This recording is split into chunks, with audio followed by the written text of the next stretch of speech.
Welcome to Two Each Way. I'm Ross Stevenson. This bloke, he's Hamish McLachlan. Whatever your two is, enjoy. Make sure you follow Two Each Way and don't miss an episode. And email us anytime with a story or question. Here's the email, twoeachway at taptmedia, T-A-P-T, taptmedia.com.au, and we have an Instagram page. Search Two Each Way. Two Each Way, Hamish, proudly brought to you by Carpal Tunnel Institute. If you've got numb, tingling hands, you can get them sorted out with their 15-minute micro-invasive walk-in, walk-out procedure. Visit carpaltunnelinstitute.com.au. Imagine that. You've got tingling, numb hands, 15 minutes, bang, walk in, walk out. You can even, presumably, walk in on your feet and walk out on your hands. Right. The Carpal Tunnel Cup is back for its second edition. Sorry, let me start again. The time-honoured Carpal Tunnel Cup is back for its second edition. This is where we are given a text to text, and it's the first one out of you and me who gets it accurately texted to our producer Joe. Okay, your son, my son. Yes, I'm reading here. This is my son has written this. The 80-year-old currently leads the series 1-0. Right. What we have to type out is. Can you imagine the sheer embarrassment if Hamish McLachlan were to find himself 2-0 down in the Carpal Tunnel Cup against someone who texts using dictation? Right? Okay, round two. Oh, yeah, round two. Where have I got to go for that? I did open it. I did. You go to WhatsApp. WhatsApp. Carpal Tunnel, Carpal Diem, Carpal Tunnel. Get back to the Rubik's Cube in no time at all. You know, the Carpal Tunnel Cup reminds me when you look through the race books on a midweeker and Stacey loves Jenny maiden handicap, you know, because it's got or Ross's Bucks Day, Carpal Tunnel Cup. Knackers turns 50. I have a friend, Alan, who I played footy with many years ago, who I texted him one day and I said, oh, this is fantastic news. I've just seen that on, Saturday at Penshurst or something, they're having the Alan McLean turns 60 birthday cup. He goes, text me back. What are you talking about? His wife had done it for him as a surprise. They were going to Penshurst races or whatever. He was going to turn up and she was going to go, ta-da! No, unfortunately. Okay, call start, Joe. Yep. 3, 2, 1, start. Can you imagine the sheer embarrassment? If Hamish McLachlan, not Jamish, Hamish McLachlan were to find himself 2-0 down. I'm about one word ahead of you. In the Carpal Tunnel. Oh, I'm no hope. Against someone who texts, oh no! Carpal. Oh, Carpal. Gee whiz, you nincompoop. Carpal Tunnel Cup. You've won. No. Joe, go through it. Oh, Did you swear?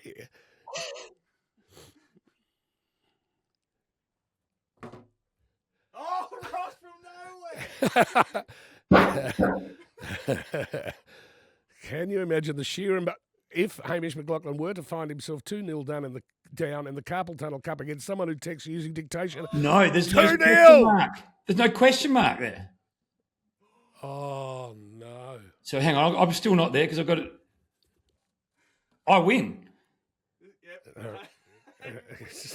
No! Damn, this will take over the world. So just for clarity, I fired off saying I'd won and I'd spent WEEE. So then Joe said Ross from nowhere, but Ross hadn't put either the. I didn't put in a question mark. Or the what are they called? Quotation marks. Damn. Anyway, good viewing for those playing at home. Yeah, there are 3 ways to describe your weekend. Did fortune abandon you? Did you have a very good day? Or did you at least stand up? Let me give the backstory to mine because I've, as usual, got 1 and you've got 83. Yeah. Here's mine. I'm sitting at home on Friday, I think, or Saturday, and Joe texts me. He goes, I've just been talking with Nick Emery. Yeah. Nick Emery, and we're talking about our girlfriends. And Joe's girlfriend's called Eliza, and Nick's girlfriend's called Louise? Laura. And he goes, have a look at this. In race 4, there's a horse called Eliza Laura. What? Laura Eliza. He goes, how unbelievable is that? And I said, race 4. Please tell me it's number 11. And he goes, no, it's number 14. He goes, it's a fancied 14. Like it's a short price, this thing. It's an absolute certainty because we're just talking about our girlfriends. Let's have the concluding stages of race 4 at Flemington last Saturday. Me and Sky Watcher together. 250 metres to go from Licentious, who battles on. Misapprehend trying to close on the outside, and Salazoo is coming through over on the far side. Salazoo is bursting through. 50 metres to go. Took the lead, Salazoo, and Salazoo won it. Salazoo first from Cherish Me, Misapprehend. Then... Yeah, no, Eliza. So I assume they've all broken up since, and those relationships are all over. Yeah. Just as a post, I will ask Joe, who's here with me. Salazoo won race 4. Joe, what number was it? Number 11. Number 11. Why did you say number 11? Why well, my next question to you is a genuine question born of ignorance. Is $26 a good price, Hamish? Number 11. Why did you like 11 when you said to Hot Joe, is it the 11? He said, no, it's a fancied 14. No, my mother's birthday is the 4th of November, and I have loved Quinella's 4 and 11, race 4, number 11, for my entire life. So I just said, tell me it's number 11. No. The winner was number 11. The thing that wasn't number 11 ran 43rd. So your mother was the 4th of the 11th. My dad was the 11th, 44. They're close enough. They should probably end up together. Bit difficult. Righto. So I am just meandering around Mount Buller trying to watch the kids race on man-made snow and qualify for some cup that no one knows about. I get a text message from James Jordan saying, I think Notified will win race 1. So then I start playing around with that. It's got to beat a short price favourite. So I think, oh, that's good. 6 minutes later, a bloke called Ed Mandy, who often gives me a tip on his horses, says, I own 2 horses racing today. Notified will go very well in the first, but Riverina Lulu, I think, will beat the 2 favourites in race 2. So I think to myself, how am I going to play this? So Notified in the first. Barney Rubble. Correct.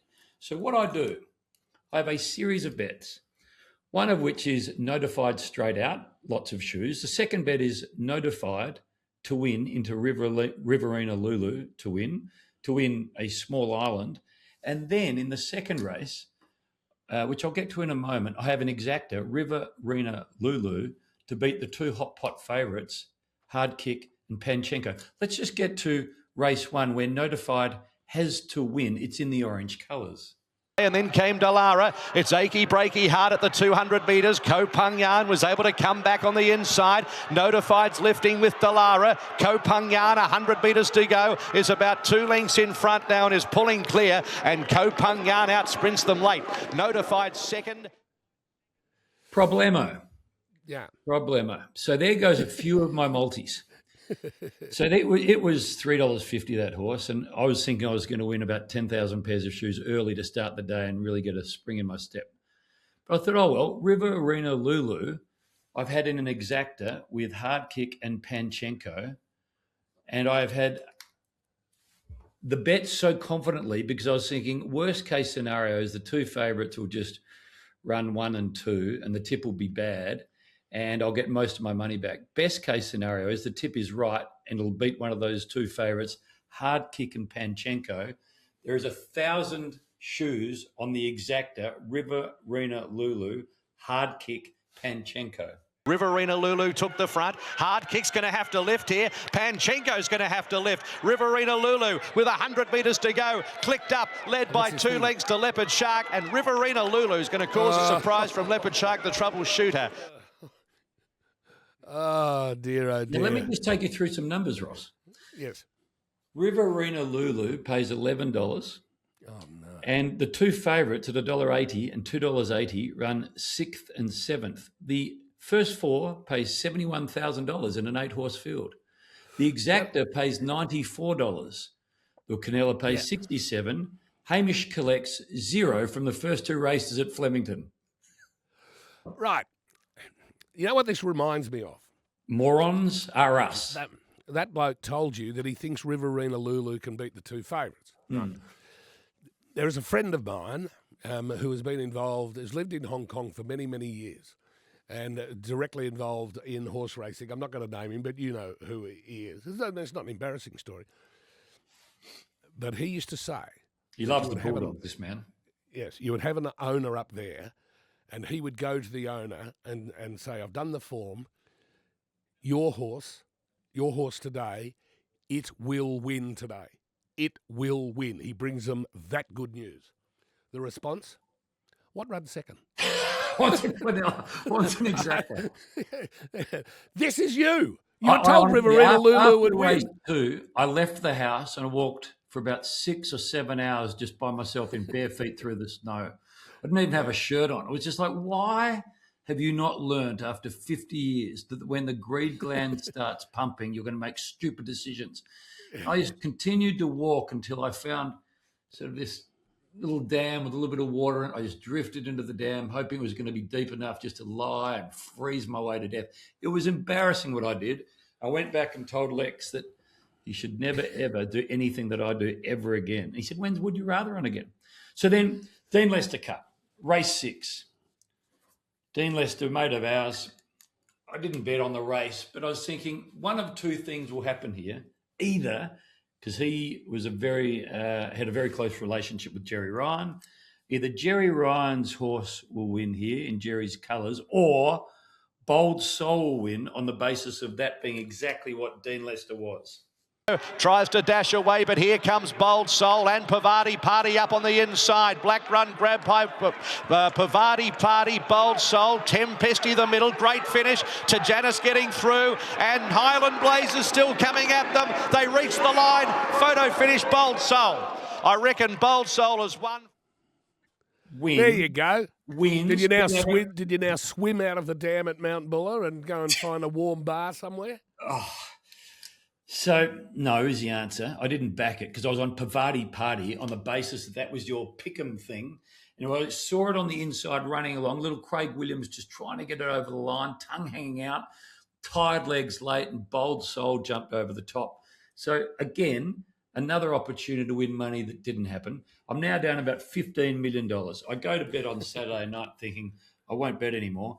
Wake up Sunday, go straight to the betting app, find my way to Hobart. Race 6. Now, there's two horses exactly the same colours in the size produce. One is called Moments Like These, $1.45 out to $1.90. Same silks, $5 into $3. It's like, come on. So I say to Lex, can I borrow some money? I then go to both of my two daughters and say, what do you got in your pockets? They give me everything they've got. And then I go to Soph and say, I need some cash from you to pay for my grandfather's heart operation. She gives me what she's got. I put it on Valley Star, the horse from $5 into $3 to beat the same silks, $1.45 out to $1.90. Come on, Valley Star. Bazowski, Moments Like These, running niner, but Valley Star drawing clear inside the final 100-metre mark, and Valley Star win the size produce by 2.5 lengths over Moments Like These. All Intrigue was third. 2.5 lengths. It's about 4 lengths. Yeah, it was actually a big win. So I gave the money back to the kids and to Soph, sent some money to my grandfather to pay for his heart operation, and by the end of the weekend, I was square again. Terrific. Good work. That's a lovely journey. This is a segment called Make Hame Laugh, where I try to not tell a joke. I try to tell you a true story like the one last week. Yeah. There's a bloke I know who went on a work trip, an interstate conference. Happily married man. And unfortunately, at the sort of the post-conference dinner, they all got a bit rowdy and a bit drunk. And, well, in the words of Geneva Jerry, he got confused. Right? That's the expression Jerry uses when someone gets confused as to who they're married to, right? Oh, And confused. he Right. got confused. Happily married but confused. He got confused. Anyway, he gets back home and notices things aren't quite right downstairs. So he goes along to the doctor, and the doctor does a few tests, and he says to my friend, he goes, "Well, you've actually got you've got a disease." And my friend says, "Well, what am I going to say? Like, I'm a happily married man. What do I tell people what I've got?" And he goes, "Tell them you've got a new virus going around called C42. Just tell them you got C42. The bloke goes, "Oh, God." So on his way home, he needs a bit more thinking time. He stops at a local pokies venue and is sitting there on the stool putting a bit of money into the poker machine. And bang, up it comes. All the lights go off and the jackpot's like. Bloke rushes off, turns the machine off and says, "Congratulations, sir." He said, "You've won $100,000. My mate says, "Oh, yeah, thank you very much." The bloke says, "Well, you don't look very happy, sir." And he said, "Well, you wouldn't be happy if you've got what I've got." The bloke says, "What have you got?" And he goes, "I've got C42. The bloke goes, "Bugger me, you've won the meat tray as well."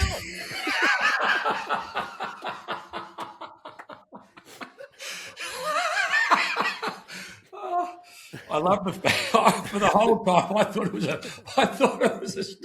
a real story. So the two parts that I like. One is he got confused. That's a T-shirt. Russ from Access Workwear. Get that every time a mate of yours gets confused, just pass him a T-shirt. The other part about it is he's going via the pokies on the way home. This bloke needs plenty of therapy. What's your number? This started off the back of how many unread emails, texts and message banks that you have unattended to. What's your number this week? 83. Well, 1983 was a good year, is it that? Kiwi won the Cup in 83. Australia 2 won the America's Cup in 83. Has nothing to do with either. I was reading an article during the week. Austin Smith, who plays for Yarra Glen, who used to play in the NTFL up in the Territory, over the last 2 weeks, he's had 155 disposals. He's averaging 77.5 over the last couple of weeks. He's had 60 plus 4 times this season. On the weekend, he had 83 disposals. Oh, my God. 83! Hey, Austin Smith, he looks like Bailey Smith. He does look like that 155 in 2 weeks. Lex won't have 155 this season. Yeah, well done, Austin Smith. Congratulations. Yes. My number is 2. And it is 2 in honour of the American golfer Bryson DeChambeau. Have a look at this in the British gets there. Let's watch all of this. When he first gets, they show him the ball. Now watch what he does right away. Okay, see, that's what concerns me right there. Do you see all that? Right there. Do you see that fescue laying down? Is that close enough to affect the backswing and the downswing? He doesn't think it is. Bryson doesn't think that affected the shot. So, 2 shots is the maximum penalty he'll receive. Okay. He got a 2-shot penalty. I checked with Mark Allen yesterday. I said, "Is that appropriate 2-shot penalty?" He said, 100%. He must have known what he was doing. You know what Bryson DeChambeau attempted to get to intercede with the officials who gave him a 2-shot penalty? I'm a great man. I'm a great man. Donald Trump. Yeah. Right? He tried to get Donald Trump. But that wasn't a joke. When I first heard that, I thought that was a joke. He legitimately tried to get Trump, the greatest golf cheat of all time, to intervene with the Open. Yeah, that book about him is called Commander-in-Chief. Okay, Lexi boy, do your worst. Would you rather? Just going back one step to Austin Smith, I was reading the comments in the newspaper, and it was, you can never underestimate the brilliance of the reader. One of the comments was 83 ... cost me a multi. I had him for 83 and a half plus. Would you rather? The only AFL footballer that I can remember doing those, I reckon Hayden Bunton. Or is it Hayden Bunton Jr.? One of the Hayden Buntons used to have 60 possessions in a game. Would you rather? Right, Lexi and I did this last night as we were doing the barbecue. This is all around testing your appetite for money in pocket, money not your type theory from Eddie Yap. Would you rather $1 million in your top left pocket right now, or throw a dart at a dartboard blindfolded and hit anything in the red for $40 million? Money not in pocket, money not your.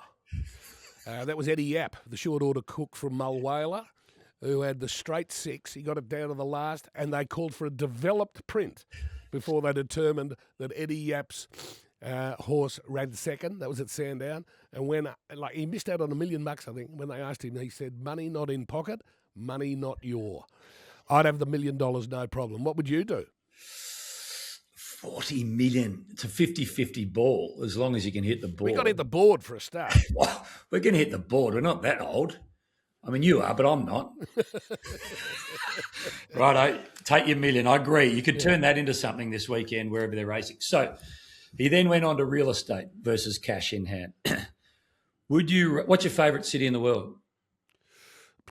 Apart from Melbourne, my favourite city in the world would be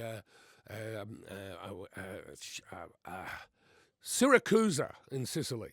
Would you rather an apartment in Syracuse in Sicily valued at 15 million lira, or US dollars, because I don't know what lira means, or call a coin toss correctly for 45 million? The coin toss. Coin toss for sure. You don't want to. That's an even money chance. What's that?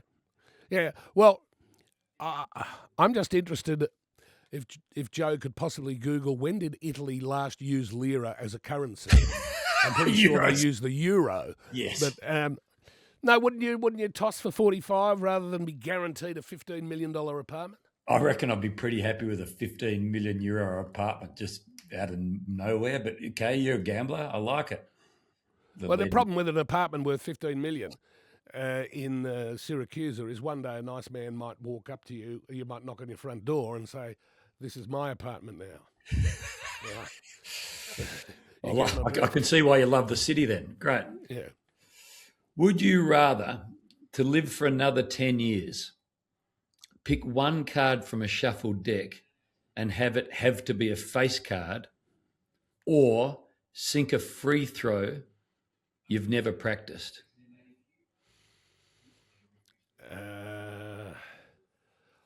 Definitely. Luck or skill? Luck or skill? The free. No, I'm hopeless. Look at Joe looking at me going. He goes, "Pick a card, you clown." I've spent most of his life telling him how to do things. I'm now going to take his advice. I'm going to pick a card. All right. How many are there? There are Ace, King, Queen, Jack. 4 times 4. It's 16 out of 52 cards. Righto. Yeah, I'd be more inclined to. Yeah, I'm picking a card. Thanks, Joe. You haven't played enough sport as a child if you can't nail a free throw. It didn't exist when I was growing up, basketball. Jesus, you'd be nervy, wouldn't you, walking up to the line for 10 years extra in your life? You'd bounce it a couple of times and really sort of think about it. Imagine if it just dunk. Have you read the story of Wilt Chamberlain, Wilt the Stilt? Didn't he have sleep with a lot of people? Is that the story? No. Yeah. 10,000. That's a number. That's a number. But the Wilt the Stilt story is he was an elite free thrower, like extraordinary, and then in the space of one season became very, very ordinary. You know why? No. He started off doing his free throws underhand. Oh, yeah, and they banned it. Like that. And he was he thought it was unmanly. Oh, So he's probably right. And went to overarm like that, and he became Redacthouse at it. Can we just go on Wilt's numbers there? So 10,000. At what stage do you think he lost his? I know. I'm not. This is just a fact. I'm not trying to be crude, but let's just assume he started moving into his work at 15, and these numbers were done at 60. Let's say. So for 45 years, he's been making friends. Yeah. 45 years by 365 is 16,425. That means, if my maths are right, How do I do that? 1,600 divided by 10,000. Is that right? 16,500 days, 10,000 friends. That's That over is one so a day. busy. Just almost. Yeah. Would you rather? Yeah, well, I'll probably finish it there, actually. Okay, last one. Well, would you rather be Wilt? Probably. Yeah. Would you rather $1 million today to finish where we started, or flip a coin, but you need to get either heads in a row 3 times or tails in a row 3 times for $500 million? I'd have a crack at the 500. There was a book called Wake in Fright, and I reckon, was it in Wake in Fright where the bloke got his pay? It's like a shearer, or was it another book? Anyway, whenever he got his pay, he would go to a 2-up school and put his entire pay on having 8 heads in a row. That's obscene. Did you ever get it? And then I can't remember. And if he lost it, he'd go straight back to work. And if he won it, I don't know, he'd do something special. But yeah, 8 heads in a row he was after. He lost all his money, did he? You just Googled that, did you? Good lad. How quick is Hot Joe? He'll win the Tunnel Cup if he's involved. Good call. Continuing your tribute to Dennis Cometti. So this will need a bit of imagination from the viewers. But Dennis sees a guy in the crowd during this call. His shirt comes up and you see a lot of his belly. And on the mark is 52 metres out. White sends it long. Moore in best position. Roberts very more conscious. Needed to do more. Roberts, who punches away, does pretty well and gets it out of bounds. Boundary throw in. Dogs lead by a point. Oh, boy. Yeah. They've shown a lot of guts tonight, Collingwood. Nice. Is this by pure happenstance that it's going to be an echo of mine? This comes from the cricket during the week. It's old. India playing who? No idea.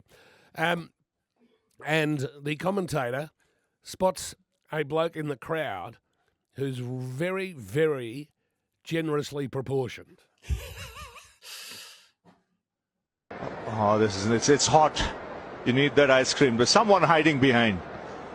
He's a big unit. Big unit. Where's the ice cream boy? He's hiding it. He's hiding it actually. Because somebody from his family must have told him. Oh, there he goes. There, out comes that cone. The ice cream's disappeared. It's only the cone left. That's going through pretty quickly too. He's a big bloke. I just want to know, if you could look this up, Joe, what is the Hindi for fat shaming? They're just, you know. We're not in the AFL now, in the record, they don't even list the players' weights. Yeah. Remember what, Tony Lockett used to put himself down as being 68 kilos. His right leg was 68 kilos. 68 kilos. Bring one thing you found this week that you must share with others. You will like this. In fact, you and I and Hot Joe should dine here soon. My office is on Stevenson Street. On the corner of Stevenson Street is the Cherry Tree. The Cherry Tree has been revamped, refurbed, front bar excellent, back bar excellent. Let me know when you want a steak. Beauty, I will do. That's in Richmond, yeah? Yep. Or Cremorne, probably, is it? Cremorne. Okay.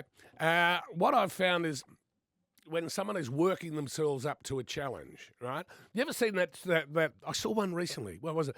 Where someone is trapped on a roof and the only way out is to take a big, long running jump and jump from one roof to another. And it always gets me very anxious because I've got a fear of heights. But what you see is the person going back, preparing, running in, and invariably just making it to the other side.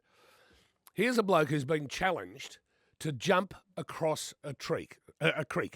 So he sets himself the challenge, tries to get himself mentally and physically prepared to jump across the creek.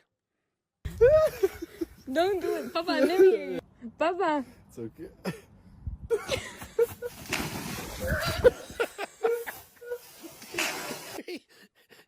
He balls straight in.